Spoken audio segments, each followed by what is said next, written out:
Mayer. Muchas gracias por estar acá, Iván. Iván. A ti, Fernando. Queremos aprovechar de tu mirada.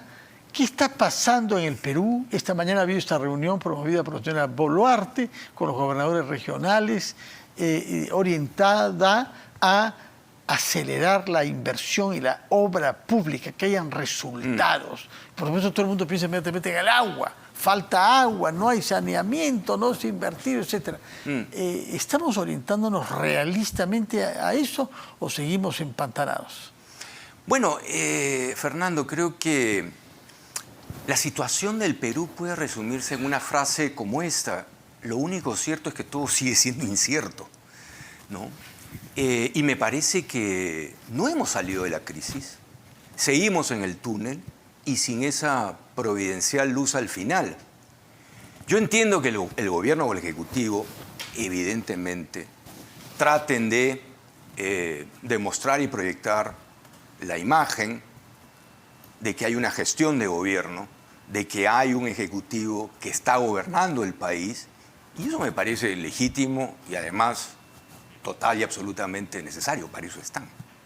Ahora, eso no equivale a pensar o deducir de que la crisis ya ha sido superada o que la hemos dejado atrás. La noche todavía no ha quedado atrás, Fernando.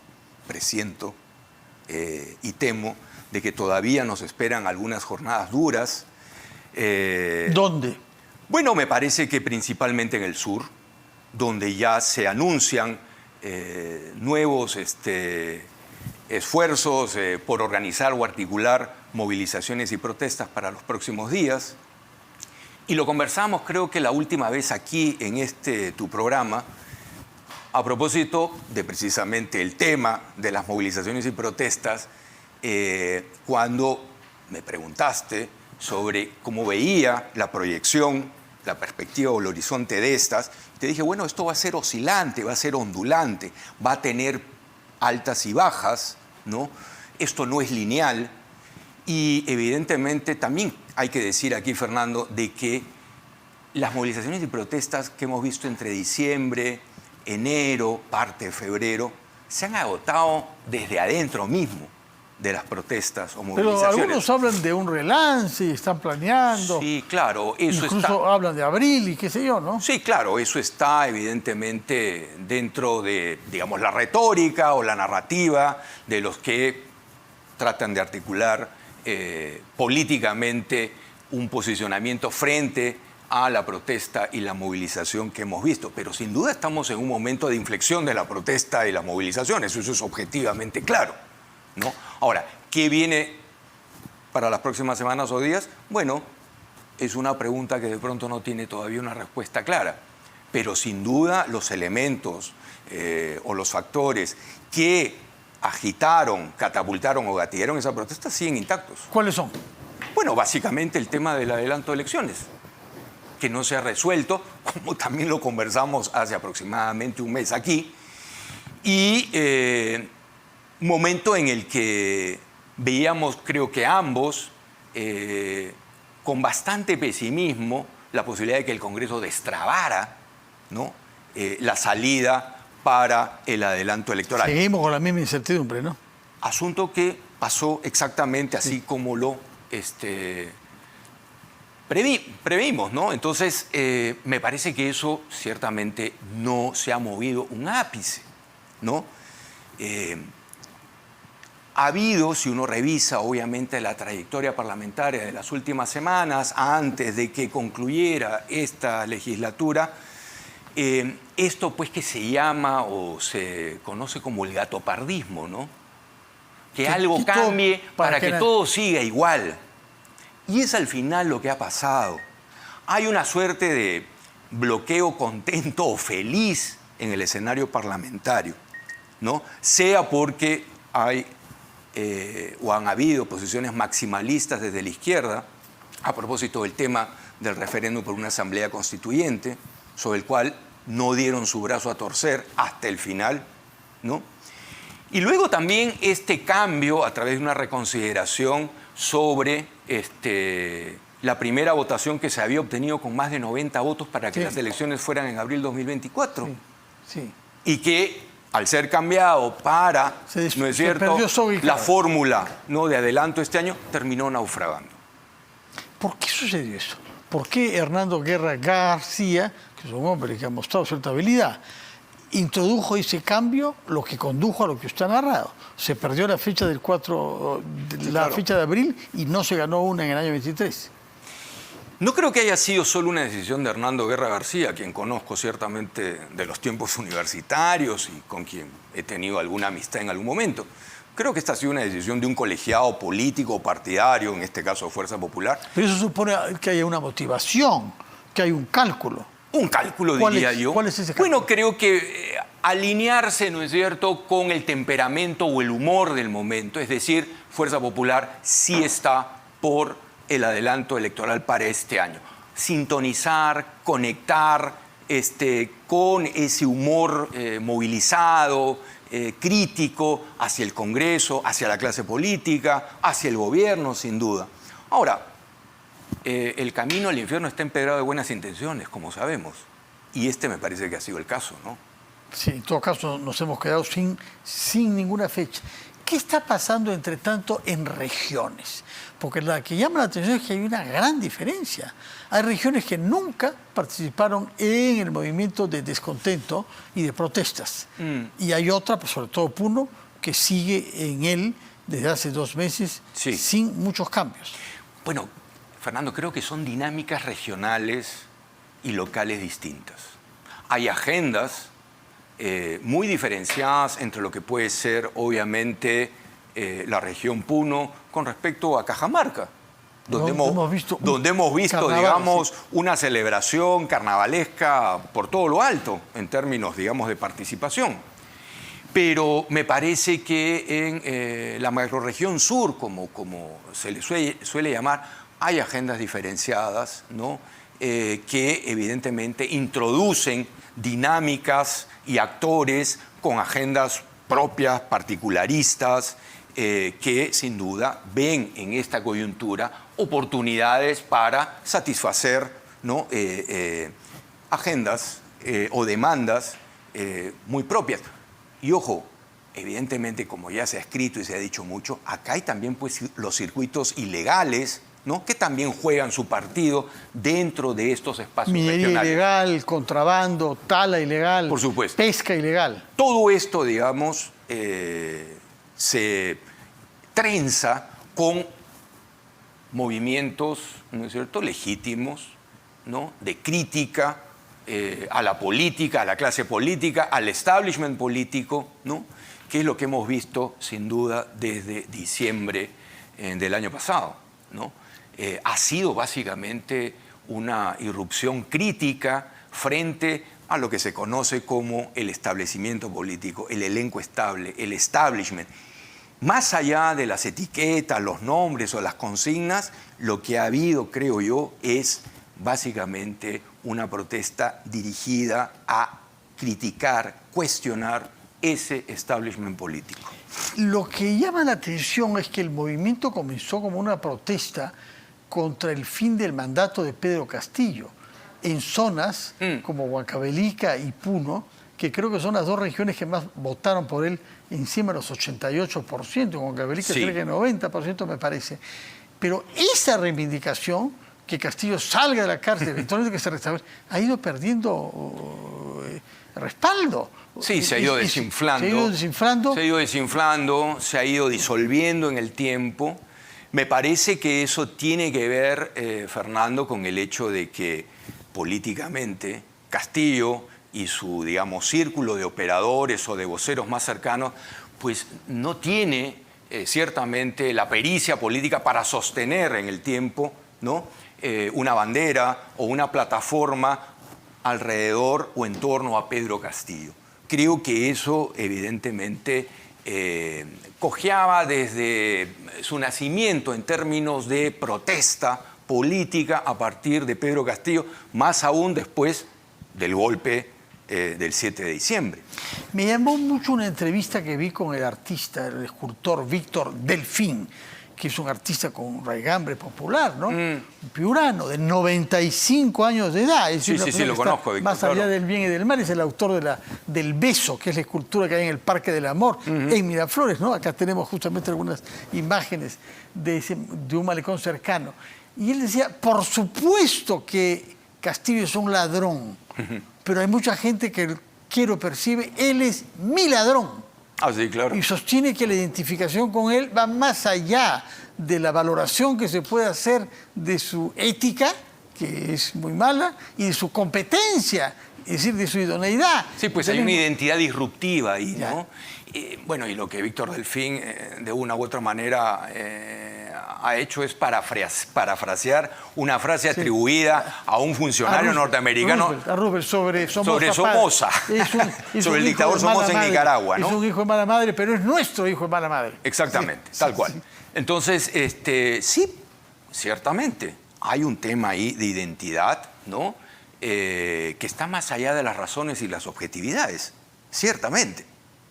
Ahora, eso evidentemente es muy emocional, es muy simbólico y sin traducción política no se sostiene en el tiempo. ¿Qué es lo que creo que está pasando? Más aún, resulta verdaderamente sorprendente, Fernando, escuchar a algunos de los que integran la defensa de Pedro Castillo decir que están interponiendo acciones ante la Comisión Interamericana de Derechos Humanos para que Castillo sea liberado y restituido al frente de la Presidencia de la República. Y olvidan de que el 8 de diciembre, es decir, a la vuelta del golpe, la Comisión Interamericana de Derechos Humanos emitió un pronunciamiento meridianamente crítico, contundentemente cuestionador de lo ocurrido la víspera con el golpe que perpetró Pedro Castillo. Iván, hemos hablado hasta ahora sobre el Estado peruano, sus jefes sucesivos y sus capacidades e incapacidades de gestión, pero igualmente importante saber qué está pasando al frente, qué pasa con los partidos políticos que se están preparando para eventuales elecciones anticipadas. Creo que hay una mayor calma ahora porque ya se ve que las elecciones no serán tan pronto como se había podido imaginar, pero ¿qué está pasando con la crisis del liderazgo de esos partidos? Porque no se pronuncia mucho, cuando se pronuncia no sabemos incluso en algunos casos quiénes son los jefes, como en uno de los partidos en el más antiguo, que es Acción Popular actualmente, entre los inscritos quiere decir que no sabemos quiénes son los jefes. Con el APRA también pasa algo semejante. Me parece que el presidente actual o el responsable principal ha sido nombrado alguien que también vive en el norte con más de 90 años. De manera que estamos ante un problema real en varios partidos. Explícanos algo de eso. Bueno, creo que la crisis de representación política se mantiene incólume.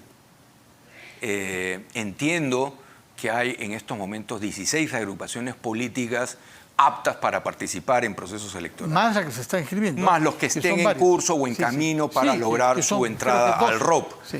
Ahora, más allá de quiénes y cuántos, ciertamente creo que el tema de del descrédito, de la deslegitimidad de la representación política se mantiene absolutamente intacto e incólume. Tanto de las autoridades del Estado como de los líderes de la oposición Sí, claro. y la clase política en los diferentes partidos. Por supuesto. Creo, Fernando, que hay un momento crucial en esta ruta de invertebración política, como la llamo yo, y es el 2016. Y en concreto y en particular me refiero al caso Lavajato Odebrecht. Creo que lo que termina eviscerándose a partir del caso Lavajato Odebrecht respecto de la clase política que asumió la responsabilidad de la transición post-Fujimori fue terrible. Terrible. Eso comprendió... Y no hemos todavía visto todo. No hemos visto todo. No sabemos todo, No ni siquiera conocemos a todos los actores. No, por supuesto que no. Hay mucho todavía por debajo del agua.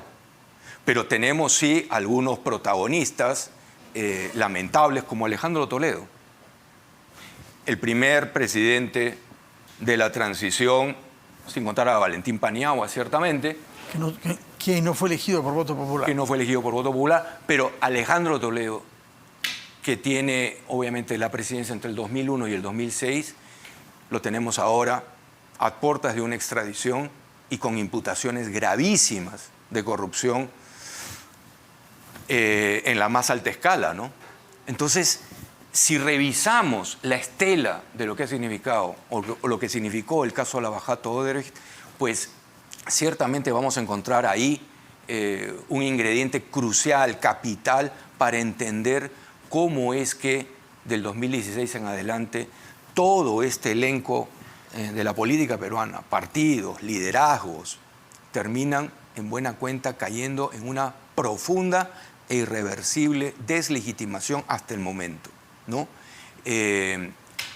Toma en cuenta además de que, así como Toledo, tienes a Pedro Pablo Kuczynski, tienes a Martín Vizcarra, tienes a Ollanta, todos, sin excepción, imputados, comprendidos en investigaciones por el tema de corrupción en el tema Lavajato. Para despedirnos, por favor, con una nota de optimismo, ¿a dónde ve usted que soplan los vientos de la renovación?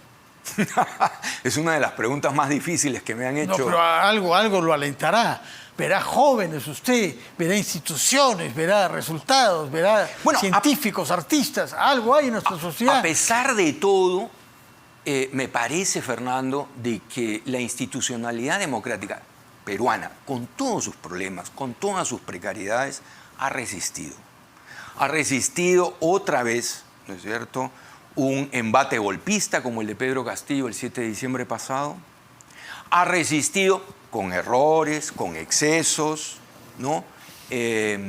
Una ola de protesta con un altísimo ingrediente de violencia, pero ahí está, todavía resistiendo esta institucionalidad democrática. Con muertos en el camino, ¿eh? Por eso digo, con hierros y excesos, ciertamente que deben ser investigados y sancionados, pero la institucionalidad se mantiene. Personalmente, yo discrepo de quienes señalan al gobierno de Dina Boluarte como uno autoritario o dictatorial. Me parece que no hay ni los ingredientes ni las tipologías suficientes para que se catalogue o caracterice al gobierno de Dina Boluarte como uno que está en el hemisferio, ¿no es cierto?, del autoritarismo, ¿no? Yo tengo ahí una discrepancia de fondo. Creo que hay ciertamente algunas pulsiones, digamos... Y este último proyecto de ley reforzando las penas. Sí, me parece que es una fórmula punitiva cuya eficacia disuasiva es dudosa, ¿no? Y evidentemente deja a un lado también el tema de la solución política, ¿no? Que creo que es lo que sigue brillando por su ausencia hasta ahora. Una palabra todos final, los actores Iván García políticos. Mayer, porque no ha querido encontrar usted vientos de renovación. ¿Cómo describiría la situación de los empresarios? Hay nuevos gremios, hemos hablado de uno de ellos, la Sociedad Nacional de Construcción e Infraestructura, pero hay también movimientos nuevos, ¿no? Sí, yo creo que... Capitalismo consciente, Perú sostenible. Hay muchos empresarios que se organizan para ocuparse de algo más que sus empresas. Creo que estamos en una época de tránsito, Fernando, en varios niveles. En los niveles de representación política, en los niveles, digamos, de agremiación, de asociación y de representación, ¿no? Sean empresariales, sean académicos, sean sindicales. Creo que todo está en estos momentos en el país tratando por abrirse camino hacia un cambio. No hay claridad, no hay norte, eso hace más difícil todo. Pero lo que me parece importante y positivo es que hay una ruta de transición o de tránsito. Eso me parece que por lo menos nos coloca un aire nuevo al frente. Ojalá que tenga razón sobre ese punto y que transitemos esta ruta de manera más apaciguada posible. Sin duda. Y más eficaz para sacar adelante el país y evitar que la reactivación económica sea otra palabra vana. Iván García Mayer, muchas gracias por tu presencia.